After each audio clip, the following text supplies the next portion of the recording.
গতকালই ভগবানপুরের একটি অনুষ্ঠানে সঙ্গীতশিল্পী লগ্নজিতা চক্রবর্তীকে গান গাইতে বাধা দেওয়া হয়, হেনস্থা করা হয় বলে অভিযোগ সামনে আসে। সেই ঘটনায় গতকালই মূল অভিযুক্তকে গ্রেপ্তার করা হয়। আর এবার অভিযুক্তের 4 দিনের পুলিশ হেফাজত। ধৃত তৃণমূল নেতা মেহবুব মল্লিকের 4 দিনের পুলিশ হেফাজত। ওসির বিরুদ্ধে বিভাগীয় তদন্ত চলছে, জানিয়েছেন ভারপ্রাপ্ত পুলিশ সুপার মিতুন দে। লগ্নজিতাকে হেনস্থার অভিযোগে গতকালই গ্রেপ্তার করা হয়েছিল মূল অভিযুক্তকে।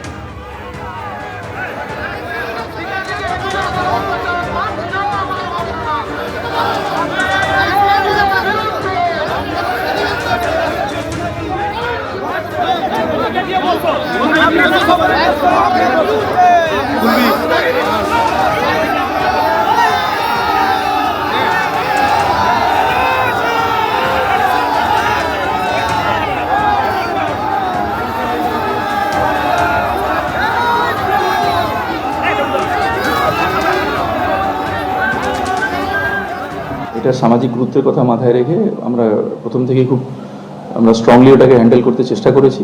আজকে কাঁথি কোর্ট, মাননীয় কোর্ট, আমরা 7 দিনের রিমান্ড পে করেছিলাম, 4 দিন কোর্ট থেকে অনুমোদন দিয়েছে। তো নিশ্চিতভাবে আমরা রিমান্ডে নিয়ে আরও ফার্দার ইনভেস্টিগেশনটাকে আমরা ফার্দার করবো এবং সবগুলো aspect we will look into all the aspects pertaining to this investigation. বিভাগীয় তদন্ত চলছে, আমরা যেটা ফাইন্ডিংস থাকবে সেই অনুযায়ী ব্যবস্থা নেওয়া হবে।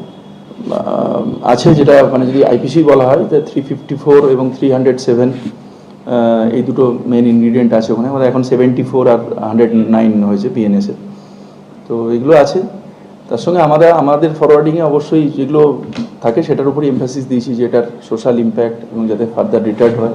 দুটি ঘটনা আপনাদের সামনে রাখবো, যেখানে আজ দোষী সাব্যস্ত করা হয়েছে, আগামীকাল সাজা ঘোষণা।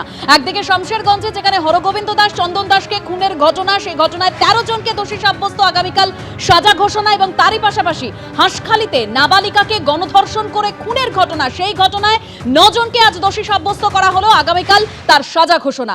দুই প্রতিনিধি আমার সঙ্গে এই মুহূর্তে রয়েছেন, একদিকে রাজীব চৌধুরী, অন্যদিকে সুজিত মণ্ডল। প্রথমেই রাজীব।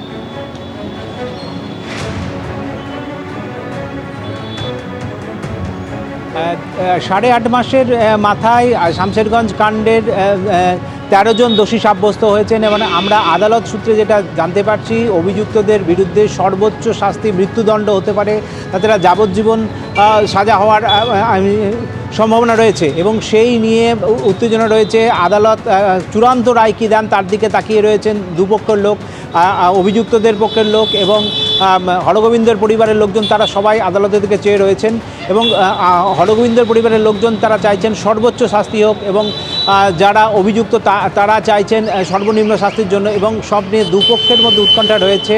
8.5 মাসের মাথায় অভিযুক্তদের শাস্তির মুখোমুখি হলেন এবং এই গোটা ঘটনা নিয়ে রাজ্য তোলপাড় হয়ে গেছিল। রাজ্য সরকারের পক্ষ থেকে একটা সিট গঠন করা হয়, তবে স্পেশাল ইনভেস্টিগেশন টিমের মধ্যে জঙ্গিপুর আদালতের বিচার প্রক্রিয়ায় আজ 13 জন অভিযুক্ত শাস্তির মুখে এসে দাঁড়ালেন। একদম রাজীব, অর্থাৎ হরগোবিন্দ দাস, চন্দন দাসের পরিবার চাইছে যারা দোষী তাদের সর্বোচ্চ শাস্তি হোক। অন্যদিকে হাঁসখালির ঘটনা, যেখানে নাবালিকাকে গণধর্ষণ করে খুনের ঘটনা, সেই ঘটনায় এবার 9 জনকে দোষী সাব্যস্ত করা হয়েছে, আগামীকাল তার সাজা ঘোষণা। শুভেন্দু অধিকারী, কুণাল ঘোষ কে কি বলছেন শোনাবো। হরগোবিন্দ দাসের খুনের ঘটনায় 13 জনকে আজকে সাজা দিল জঙ্গিপুর। আমরা চাই ক্যাপিটাল পানিশমেন্ট, ফাঁসি চাই, ফাঁসি চাই। কি সাজা দেবে কোর্টের ব্যাপার, ফাঁসি চাই। ফাঁসি চাইছেন হরগোবিন্দ দাসের মৃত্যু, ফাঁসি চাই। ওই পরিবারের সঙ্গে আমি আছি, ওখানকার হিন্দুদের সঙ্গে আমি আছি, ফাঁসি চাই। আইনে পুলিশ ব্যবস্থা নিয়েছে, পুলিশ চার্জশিট জমা দিয়েছে, পুলিশ ট্রায়াল করিয়েছে, ট্রায়ালের পর দোষীও সাব্যস্ত হয়েছে।